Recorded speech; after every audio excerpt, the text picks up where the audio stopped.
30 days of HRV-guided training. Boost brain power and recovery. She stared at her phone screen for the third morning in a row, watching her heart rate variability dip lower than it had in months. Her body was trying to tell her something she didn't want to hear. Most of us assume fitness is about showing up harder, pushing through fatigue, training when we don't feel like it. But what if the body speaks a language we never learned to understand? For years, she treated training like a battle. More effort meant more progress. More discipline meant better results, until her body started breaking down in ways she couldn't explain. Sleep felt shallow, mornings felt heavy. Workouts that once energized her now left her drained for hours. Something was wrong, but nothing looked broken. That's when a friend mentioned HRV, heart rate variability, a metric she'd heard of but never paid attention to, something athletes used but never seemed necessary for regular people. She downloaded an app out of curiosity, not desperation, just wanted to see what her body was actually doing beneath the surface, beyond the weight on the scale or the pace on the treadmill. The first reading shocked her. Her HRV was sitting in the red zone, well below what someone her age and fitness level should have, a sign her nervous system was constantly on edge. Part of her wondered if the app was broken, if this was just another wellness trend that didn't really mean anything. But the data kept showing the same pattern day after day. She learned that HRV measures the variation in time between heartbeats. When it's high, your body is recovered, adaptable, ready to perform. When it's low, you're stressed, under-recovered, running on fumes. Researchers at Stanford found that HRV is one of the most reliable biomarkers for nervous system health, predicting everything from cognitive performance to emotional resilience and even long-term disease risk. It wasn't just about fitness anymore. This was a window into how her brain and body were actually functioning, how stress was accumulating in ways she couldn't feel until it was too late. So she made a decision that felt almost counterintuitive. For the next 30 days, she would let HRV guide her training, not her ego, not her schedule, not her goals. On days when her HRV was high, she would push hard, run faster, lift heavier, challenge her body the way it was designed to be challenged when ready for stress. On days when it dropped, she would pull back, walk instead of run, stretch instead of lift, rest instead of grind, trusting the signal even when her mind wanted to override it. The first week felt strange, almost like giving up control. She was used to following a plan, not surrendering to a number that changed every morning without warning. But what happened next changed everything. Her sleep started improving first, not dramatically but consistently. Waking up felt less like dragging herself out of exhaustion and more like natural emergence from rest. Her mood stabilized in ways she hadn't expected. Anxiety that used to spike around deadlines and decisions felt softer, less intrusive, more manageable without conscious effort. Then came the workouts. On high HRV days, she felt unstoppable, hitting personal records she hadn't touched in months, running distances that used to feel impossible with energy left over. On low days, rest didn't feel like failure anymore. It felt strategic, necessary, like a chess move instead of a surrender, and her body rewarded her for listening instead of forcing. She laughed one morning, realizing progress didn't always look like progress.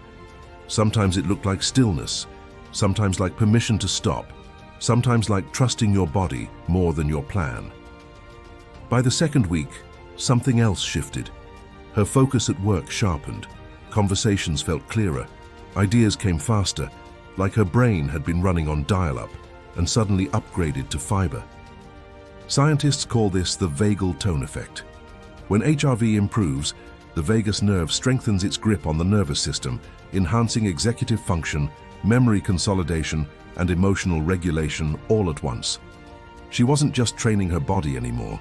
She was training her brain, her resilience, her ability to adapt to stress instead of being flattened by it. But around day 15, doubt crept back in. She had a high HRV morning and pushed hard, felt great during the workout. Then crashed the next 2 days, HRV tanking harder than before, wondering if she'd misread the signal. Part of her still doubted it could work long-term, wondered if this was just a honeymoon phase, if eventually her body would stop responding and she'd be back where she started. Then a mentor reminded her of something crucial. HRV isn't a magic formula. It's a conversation with your nervous system. And like any conversation, it takes time to learn the language fluently. She realized she'd been treating HRV like a rigid rule instead of a flexible guide. Some days required interpretation, context, listening beyond the number to how she actually felt inside her body. So she started blending intuition with data. If HRV was high but she felt exhausted, she rested anyway. If it was low but she felt energized, she moved gently but didn't force stillness. What surprised her most wasn't just how the Polar H10 chest strap improved her experience with HRV tracking, but how everything started to feel different once she switched from wrist-based sensors to chest-accurate readings. She wasn't expecting such a clear change, and honestly, she tested it more than a few times before she figured out what really worked for consistent, reliable HRV data every single morning. This isn't a promotion, just sharing real results that made a noticeable difference in how she trusted the process and stopped second-guessing the numbers every day. She'll leave the link below if you want to explore what she means. By week 3, her body started anticipating the rhythm. On high days, she felt a pull toward movement, a natural hunger for challenge. On low days, rest felt magnetic, almost effortless. Her brain followed the same pattern. Creative work flowed easier on high HRV mornings, while admin and slow tasks felt natural on recovery days, like her cognitive capacity was syncing with her physiology. Researchers at the HeartMath Institute discovered that HRV coherence, the alignment between heart rhythm and brain function, can increase cognitive performance by up to 30% during peak states. She wasn't chasing perfection anymore. She was chasing alignment, listening to the symphony her body was already playing instead of forcing it to follow a song written by someone else. Then came the injury that almost derailed everything.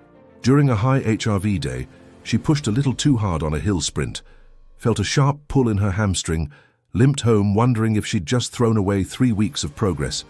But instead of spiraling, she let HRV guide recovery. Her numbers tanked immediately, stayed low for 5 days, and she honored every single one with complete rest. No guilt, no negotiation.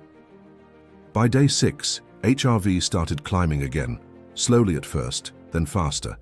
And when it hit baseline, she tested gentle movement, felt strong, resumed training without setback or re-injury. What would have sidelined her for weeks before took less than 10 days because she listened instead of pushing, trusted the signal instead of her impatience. Somewhere between the failures and the quiet mornings, she found rhythm and peace.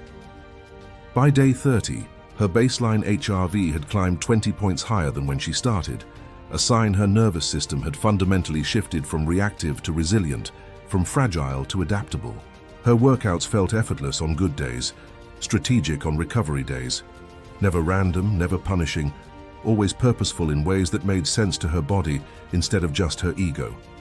Sleep deepened, stress softened, focus sharpened, not because she was trying harder, but because she was finally working with her biology instead of against it.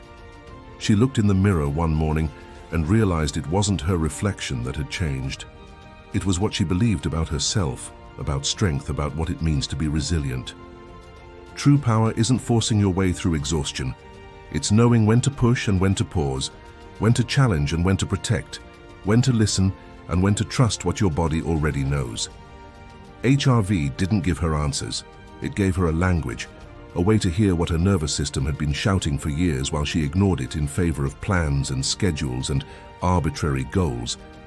She still trains hard, but now hard means something different, something smarter, something sustainable instead of just intense. She still has low HRV days, but they don't scare her anymore. They guide her, reminding her that rest isn't weakness, it's strategy, and recovery is where growth actually happens. What started as a 30-day experiment became a permanent shift in how she approaches not just training but life.